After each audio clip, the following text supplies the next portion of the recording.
a lot of transitions right at the beginning. So, okay, transition. Yeah, and that was your focus last time. Thank you.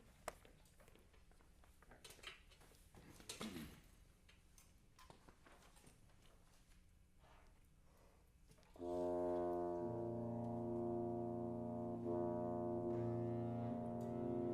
right. Brian, something I noticed when you were about to conduct, you were looking at your score. Your breath was nice, but you were looking at your score. You were like, and it's just okay.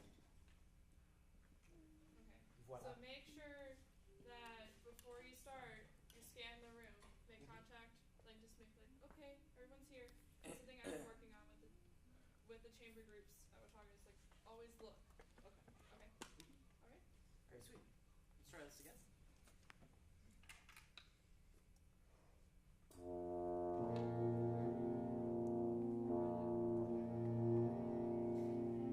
Okay.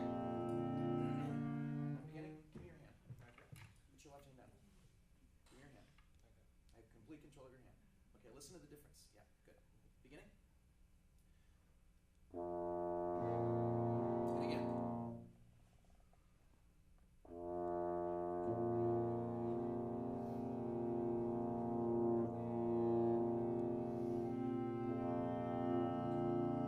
So what I'm getting you to do is to conduct more from the tip. Okay, and you're feeling the power here. Feel the power more here. Okay. And this is the perfect baton to do that with. I would hold it here, not here. Okay. Hold it back a little bit further. That's easier with this baton, the silhouette baton, to conduct more from the tip. Okay. And again. Where are we starting? Beginning. Pick up the volume. Oh, mine.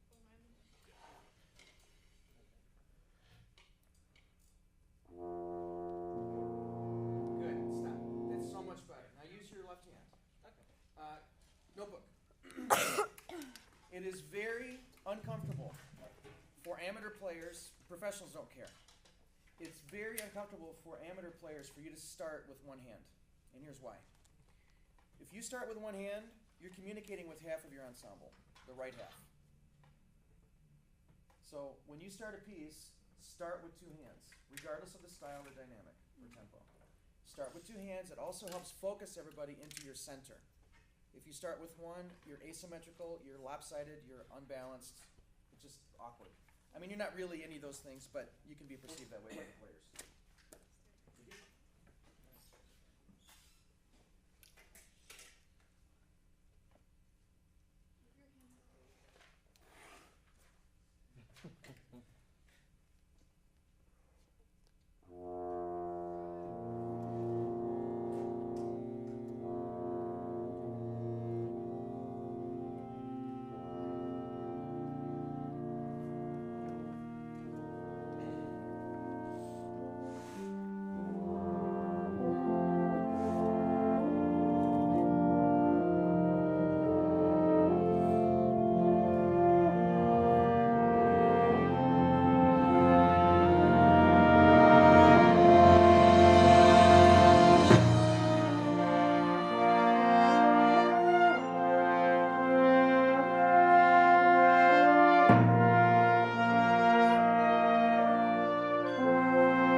Because that's just like it's just not.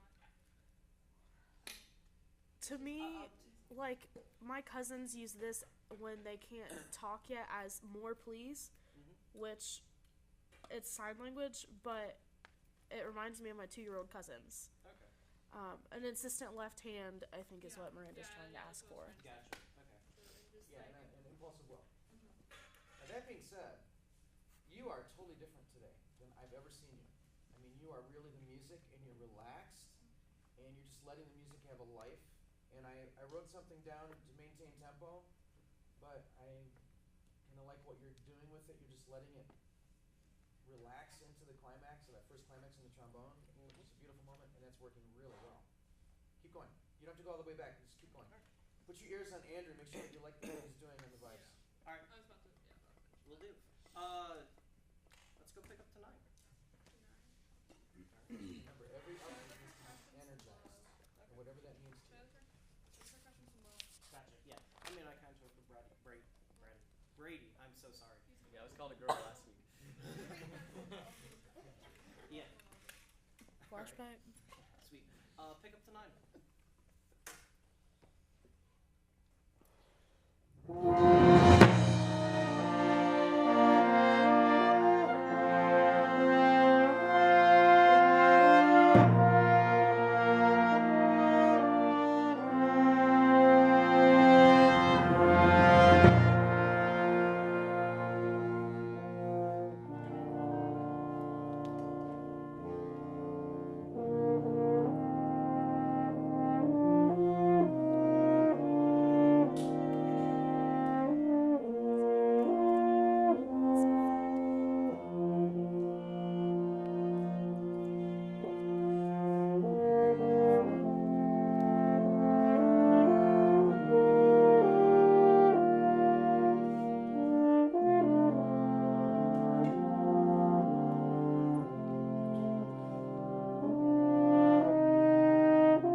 I knew that there was something there, but I completely blanked who had it. It was the vibraphone. Actually, speaking of, not vibraphone, my bad. No, Yeah, that is you were right. my bad. Speaking of which, could I get, it's kind of clanky. Could we get Let's have. Let's have. Okay. Let's have a. Is there a way to get like a less of a clinky sound out of the? You won't hear it without hear it? a lot of attack in a hall, just Okay. because it blends into the sound too Gotcha. much. So you need a pretty hard stick on this instrument for it to come through the ensemble. Okay, So so we it'll just- sound clanky to you, and that's Okay. how it should sound. But it'll reverberate through the hall. Gotcha. No, I but- appreciate it. That's a really good point. It doesn't matter what hall in which you play, or especially conduct, what you hear on stage will be very different than what the audience hears in the hall. So however it makes sense for you to figure out the hall, either with your principal players or just by starting the orchestra and then getting out in the hall and listening, that's what you should do. Andrew's point is very well taken with certain percussion instruments. Vibraphone in particular, if you think vibraphone versus chimes versus crash cymbal versus bells versus triangle, you have 5 totally different perceptions of attack, dynamic, and reverberation. And the instrument depends on where it's placed on the stage, what it's surrounded by, who's playing with it at that moment in the orchestra, and where you're at in the hall. Those are all the things that are in relativity. Okay? Miranda, other points? Erin was trying to communicate with me for a moment about what was going on, and she saw that something I didn't see was your feet were kind of moving all over the place, and so don't be planted in one place. Other comments, please? Oh, good call. Huh. All right. All right. So I feel like we've mentioned this before, but you're definitely overcoming it, and this was an awesome conducting time. But I could drop a hat in every bar of 4, 3 with your left hand. You're doing that, and it's just sometimes distracting. Gotcha. So it's kind of a idiosyncrasy? Something that doesn't make any sense. Okay, good. Okay. Brandon. There's a couple spots in here, just because I've studied this piece too, and I feel like it's kind of asking for you to. That sounded really bad. Are you okay? Yeah, that's fine. I feel like the piece is kind of asking for a little bit more in some spots. Like, for example, measure 14, like that retard written. It's got that like, I don't know. I just feel like there's certain spots like that you might want to take another look at. Just try and find every single one of those little spots that Frankie Kelly wrote to, be brought out. Because if you don't, then that's disrespecting that part, and that part represents something important, so. Okay. And I have a comment. Your conducting today is, like, throughout the semester is the best I've seen it. And, your gestures were really nice. But one thing I will say is that, like, you had this stoic face the entire time. At least from what I saw. I disagree with that. I think Well, like, you were maybe smiling a little bit at, more expressive than maybe, usual. I don't know. Like I felt like I was making a lot of connection. I Yeah, may you be were, wrong. But. Yeah, you were making connection. It's just, I don't know, maybe, I don't know how to describe it. Maybe like for the like kind of like lighten up your face a little bit because it's a little bit happy. Okay. Sweet. Wow.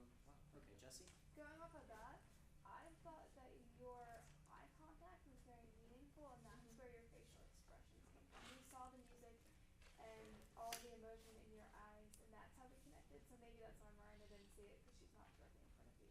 Okay. But I really liked your facial expressions today. Sweet. Thank you. Andreas. I think you did a really good job of creating the mood, and you had this very like serene kind of bearing. And this is, I don't know quite how to express this, because this happened in this class before. So because of that, there was a lot of really, really musical things happening. But I feel like you weren't necessarily asking or directing all of those musical things that happened. It happened as a result of the mood that you created. But so I guess what I'm saying is you could be more specific in your conducting and bringing out like, yes, I want a crescendo here, rather than it just happening because we're feeling it. If that makes sense. Yeah, more insistent. That's what I guess. But it begs the question, if the musical moments were happening, then maybe what he was doing was right for the moment. I mean, Otherwise, it could have Yes. been forced. But it was the same. It was kind of the same the whole time. It was serene and calm, and not a whole lot happening the whole time. I addressed specific conducting, but for me, he got out of your way and let you play, and it worked. It was in the mood, it was in the moment, and it worked. And that was brilliant on your part because you kind of sensed what they needed and what they didn't need. Now that's very impressive, and I'm assuming you did that on purpose. Yeah. Okay. Other comments? Sorry. I think it was great overall. I think there are slightly different colors or characters that you could draw it out a little more, and focus on your cutoffs. Cause Releases? Yeah. Releases? Yeah. I don't know. If I were in like a long rehearsal and you cut off every time like that, I would just get really pissed off. Okay. Yeah, that you're right. But yeah, just like in kind, I guess. Okay. Just So because like cut off in like the mood, so like No, Yeah. not cut off. Yeah, Release. just 'cause- Yeah, you were showing cutoffs. You yeah, should've it was been just showing like, Gotcha. oh, we're done, and then like we just had this great moment because we were all interacting pretty well, and then it was just like, okay. So just think about that. So that crescendo from that 4 before 9 and 2 9, that was amazing. I really felt like I was in the like we were all playing. Lost my train of thought. It was great. I loved it. I would like a little bit less on the mezzo pianos and the pianos, just kind of on that end of the spectrum. But in terms of the other end of the spectrum getting really loud, you're really bringing out a lot of good sounds from us. And that's something that I'm working on. I'm trying to like when I conduct smaller and then go bigger because I get really big really fast. And then Yeah. it's But that's like better now. It's a lot better. yeah.